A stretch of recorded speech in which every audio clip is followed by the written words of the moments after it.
Morning 7th class. बेटा आज हम वीडियो नंबर 17 लेकर आए हैं आपके लिए और आज हमारा चैप्टर नया स्टार्ट हो जाएगा। चैप्टर नंबर 3 रेशों से वस्त्र तक।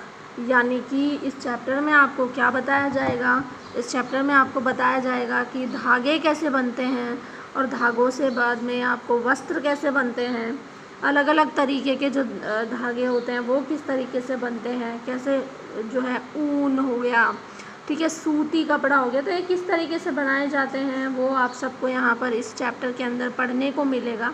ठीक है, मैं होप ये रख रही हूँ आपसे कि आप जो चैप्टर नंबर 1 और 2 है उसके क्वेश्चन आंसर लगातार लर्न कर रहे हैं, क्योंकि आपका इस बीच कभी भी जो है ना टेस्ट हो सकता है, संभव है टेस्ट हो जाए आपका। तो अभी हम इस चैप्टर को रीड करना स्टार्ट करते हैं, रेशों से वस्त्र तक। देखिए, पिछली कक्षा में आपने पौधों से प्राप्त होने वाले फाइबर्स के बारे में जाना था, यानी कुछ रेशों के बारे में हमने पढ़ा था। आपने यह भी पढ़ा था कि रेशम और ऊन जो है उनके रेशे जंतुओं से प्राप्त होते हैं। आपको पिछली क्लास में बहुत अच्छे से बेटा मैंने ही बताया था ना कि रेशम कैसे मिलता है, रेशम का भी कीड़े से मिलता है, ऊन हमें भेड़ से मिलता है, यानी कि ये दोनों जो धागे हो गए आपके ये जंतुओं से प्राप्त हो रहे हैं आपको। तो जंतुओं से जो प्राप्त होते हैं ना रेशे, उन्हें क्या कहते हैं, जांतव रेशे कहते हैं। क्या कहते हैं बेटा उन्हें, जांतव रेशे। तो आप हेडिंग लगा के नोट बनाइएगा जांतव रेशे का, कि जंतुओं से प्राप्त होने वाले रेशे जांतव रेशे कहलाते हैं। ठीक है, और ऊन के रेशे याक या भेड़ के बाल से प्राप्त किए जाते हैं। आपको पता है ऊन किससे बनती है, भेड़ के बालों से या फिर याक के बालों से। ठीक है, रेशम का जो फाइबर होता है, रेशम का जो रेशा होता है वो किससे बनता है बेटा, रेशम का कीड़ा होता है ना, उसके भी कोकून से प्राप्त होता है। आपको याद होगा मैंने आपको बताया था रेशम कीट का कोकून क्या होता है, बताया था। क्या आप बता सकते हैं भेड़ के शरीर के किस भाग से फाइबर प्राप्त होते हैं, है ना, ये आपसे क्वेश्चन कर रहा है कि बताओ भेड़ के शरीर से ऊन मिलता है तो कौन से भाग से मिलता है। फिर आपसे ये भी पूछा है कि इन रेशों को ऊन में कैसे परिवर्तित कर देते हैं, फिर हम कैसे स्वेटर या स्कार्फ बुनने के लिए बाज़ार से इसे ख़रीद पाते हैं। ठीक है, और रेशम से किस तरह से रेशम प्राप्त होता है, कैसे हम साड़ियाँ बुनते हैं। तो ये सारी चीज़ें हम इस चैप्टर के अंदर पढ़ेंगे। ठीक है, तो कंटिन्यू करते हैं इस चैप्टर को।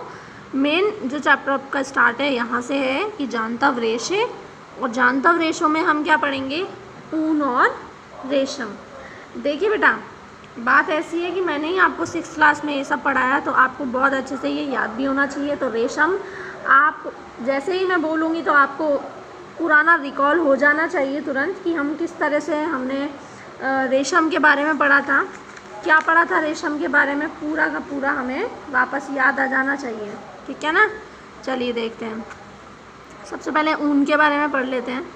बकरी, भेड़, याक, कुछ और जंतु भी हैं जिनसे हमें ऊन प्राप्त होता है। ज़्यादातर तो आप याद रखिए भेड़ को। ठीक है, ये जो जंतु होते हैं इनके जो शरीर है वो पूरा का पूरा बालों से ढका होता है ना। अब आपको पता ही है कि जो जंतु होते हैं ये बाहरी आवरण पर बालों की एक मोटी परत क्यों होती है, इनके ऐसा क्यों होता है कि इन जंतुओं के बाहरी आवरण पर इतने सारे घने बाल होते हैं, है ना, और इन बालों के बीच में बहुत अधिक मात्रा से है ना हवा भर जाती है इन बालों के बीच में। ठीक है, वायु ऊष्मा की कुचालक होती है। ये आप अगले अध्याय, मतलब आपको ये चीज़ आप छोड़ दीजिए, ये हम नेक्स्ट क्लास में नेक्स्ट चैप्टर के अंदर पढ़ेंगे। हमें तो बस ये पता करना है कि क्यों होते हैं इनके शरीर के ऊपर, तो मैं आपको बता देती हूँ ताकि इनको ठंड ना लगे। ठीक है, यानी कि इनके शरीर को गर्मी प्रदान करने के लिए इनके शरीर के ऊपर बाल होते हैं। ठीक है, तो इन्हीं बाल जो होते हैं ना, इन्हीं बालों से हमें क्या प्राप्त होती है, ऊन प्राप्त होती है। ठीक है, तो अब आप देखिए यहाँ पर, देखिए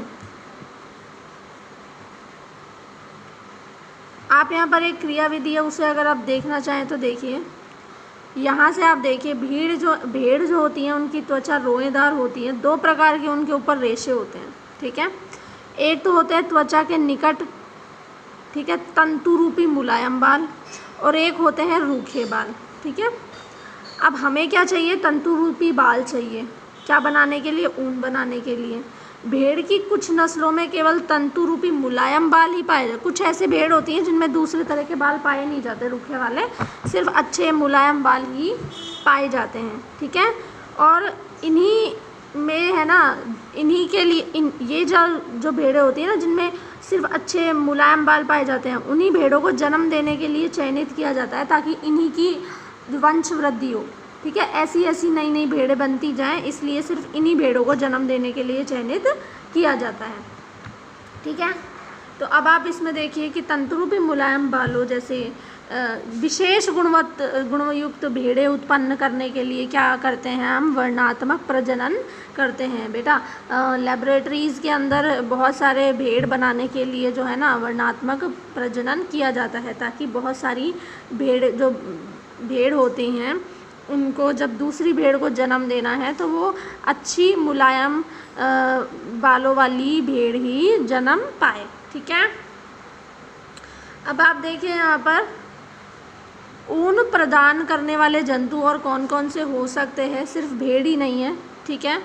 अलग अलग तरीके से आप देखिए, याक जो होता है सर्दियों में, मतलब लद्दाख और तिब्बत में बहुत ज़्यादा मिलता है, तो वहाँ पर याक मिलता है। अंगोरा बकरी से भी जो है ना, और जो नॉर्मल बकरी होती है उससे भी जो है निकाली जाती है, ऊन जो है वो बनाई जा सकती है, ठीक है। अब आपको यहाँ पे ऊँट, लामा और एल्पेका, ये भी जानवर हैं, इनके बारे में भी बताया हुआ है। इन सब से जो है ना, इन सब से ऊन बनाई जा सकती है। कश्मीरी बकरी की जो त्वचा होती है ना, निकट फर होती है, मतलब आपको बहुत ही मुलायम उसके भी बाल होते हैं, उससे शॉल वगैरह भी बनाई जाती हैं। पश्मीना शॉल जो है ना, आपने नाम सुना होगा पश्मीना शॉल, ये एक बकरी के बालों का ही शॉल है, ठीक है। ऊँट के शरीर से भी और एल्पका और लामा से भी ऊन जो है प्राप्त की जा सकती है, ठीक है। तो अब ये रेशे मिल गए, अब इससे ऊन किस तरह से बनता है इसके बारे में हम नेक्स्ट वीडियो के अंदर पढ़ेंगे। तब तक आप यहाँ तक ये चैप्टर पढ़िए, रीड करिए और पिछले चैप्टर्स आप अच्छे से याद कर लीजिए। Thank you.